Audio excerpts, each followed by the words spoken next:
Olá, meus amigos. Estamos aqui agora para fazer o estudo de sábado do livro Leis Morais da Vida e o tema é renovação, tema bem importante e às vezes tão difícil entender diante dos nossos conhecimentos e da nossa forma de ver a vida. Para começar, vamos fazer uma leitura inicial do livro Vida Feliz, também da Joana.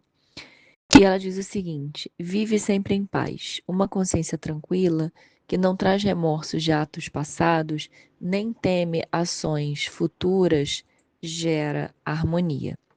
Nada de fora perturba um coração tranquilo, que pulsa ao som, que pulsa ao compasso do dever retamente cumprido.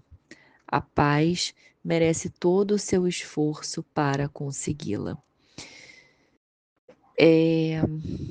Vamos então fazer a nossa prece, agradecendo ao nosso Mestre Jesus, a Alta de Souza Espiritualidade Amiga, por mais esse momento, por mais essa chance de aprender um pouco mais com essas palavras trazidas pela Joana, pedindo que nós possamos sempre nos lembrar dessa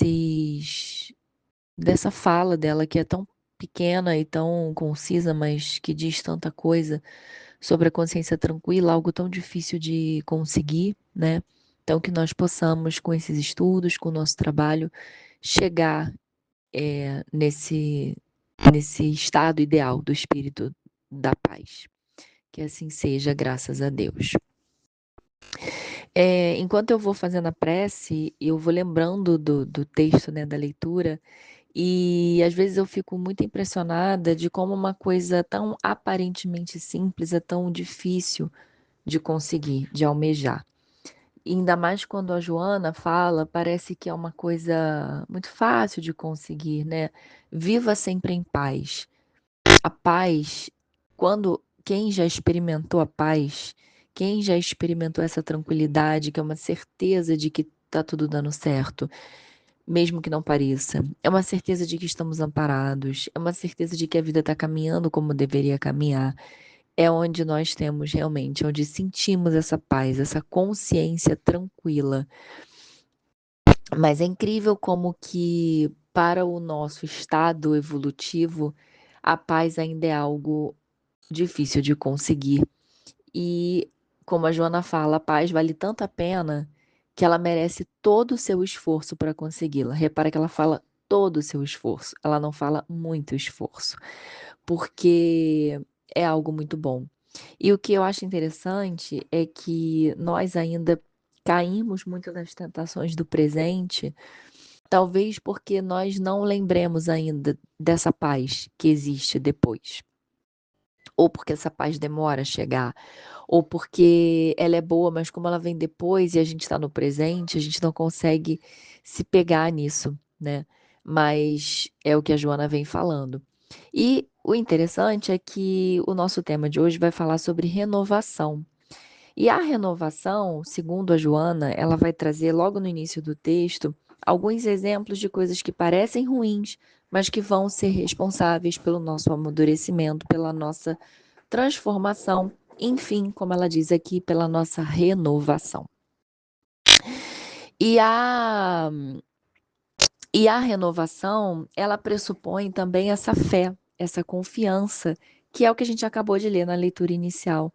Ela pressupõe que nós fiquemos calmos e tranquilos, que nós tenhamos essa consciência tranquila de entender que tudo o que acontece na nossa vida de ruim pelos nossos olhos, na verdade, está acontecendo para propiciar a nossa renovação.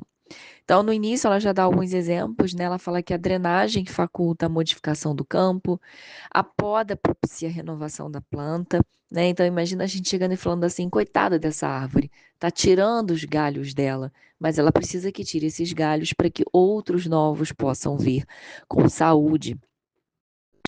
Ela fala da decantação, que aprimora a qualidade do líquido.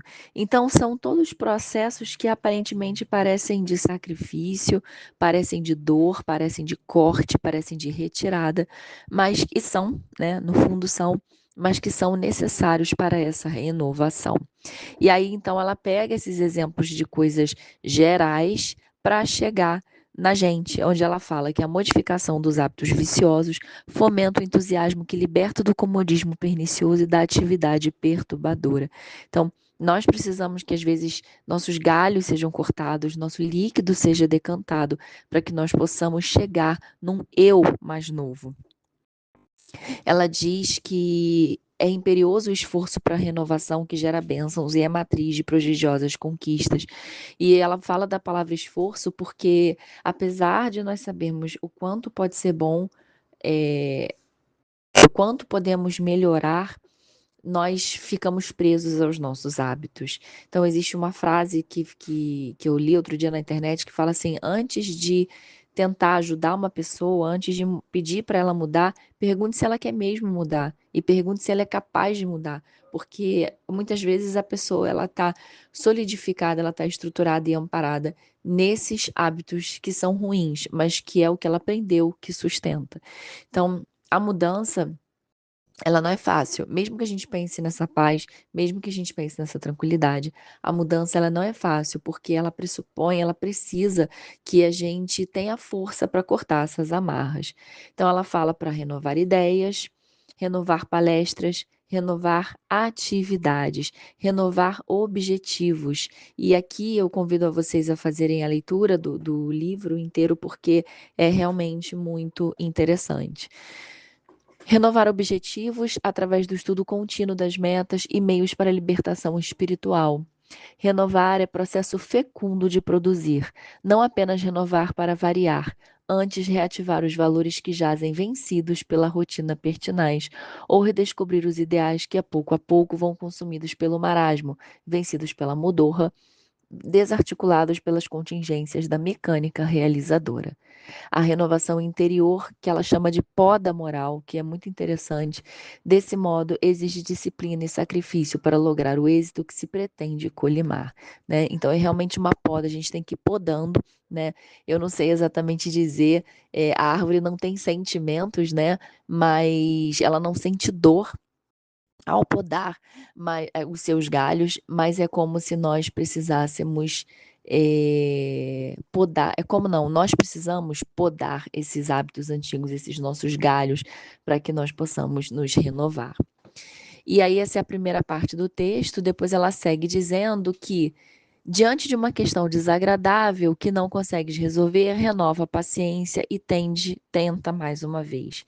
E o problema que eu vejo, assim, muito do nosso mundo atual, acredito que em outras épocas isso também acontecia, mas eu estou vivendo nesse agora, que eu me lembre, né, na minha encarnação atual, é uma cultura do acerto, é uma cultura do resultado, como se nós errássemos, como se nós fôssemos fracos ao ter medo, ao não conseguir resolver alguma coisa.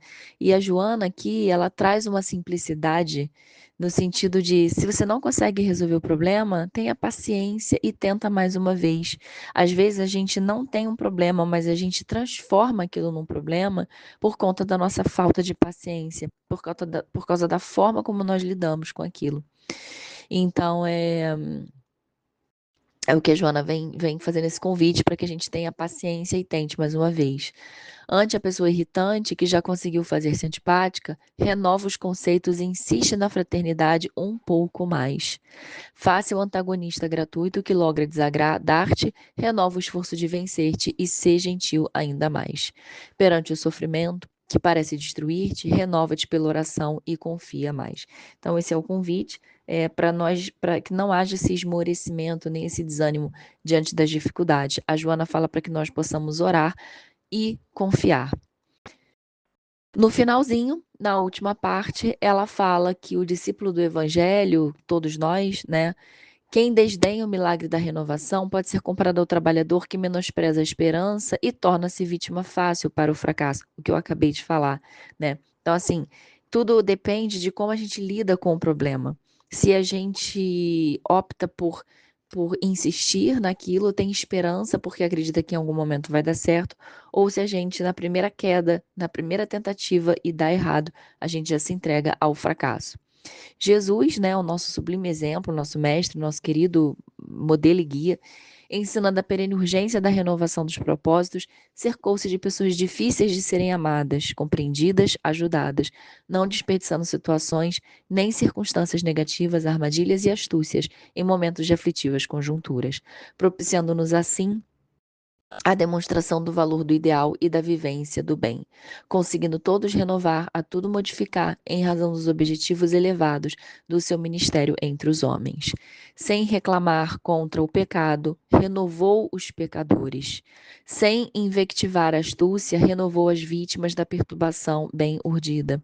E sem reagir contra os que o perseguiam em caráter costumais, renovou todos os que se facultavam a sua palavra. Tá? Então, o que Jesus fez basicamente foi renovar as pessoas, foi tirar essas pessoas do hábito que elas tinham antigos para os hábitos novos e assim propiciando que elas mesmas se renovassem. Então, esse estudo, esse livro, ele é realmente maravilhoso. A cada frase que eu vou lendo, é até difícil fazer aqui o estudo porque eu vou pensando em tantas coisas que isso vai levando para tantos outros abordagens, né, que a gente pode fazer. É um estudo que mereceria estar em grupo, presencial, para que todo mundo pudesse perceber, né, e ver aonde está ali a sua chance de renovação. Então, com isso, a gente vai finalizando o estudo. Deixo aqui o convite para que vocês possam ler, refletir e vamos fazer agora a nossa prece de encerramento, agradecendo a Deus, nosso Pai, a Jesus, nosso Mestre, modelo e guia, a Alta de Souza, a espiritualidade amiga, por estar aqui conosco, propiciando essas belíssimas palavras para que nós possamos ler e refletir. E com isso mudar a nossa forma de pensar, os nossos hábitos, a nossa forma de agir conosco e com os outros. Que possamos ter uma semana de muita renovação. Que assim seja, graças a Deus.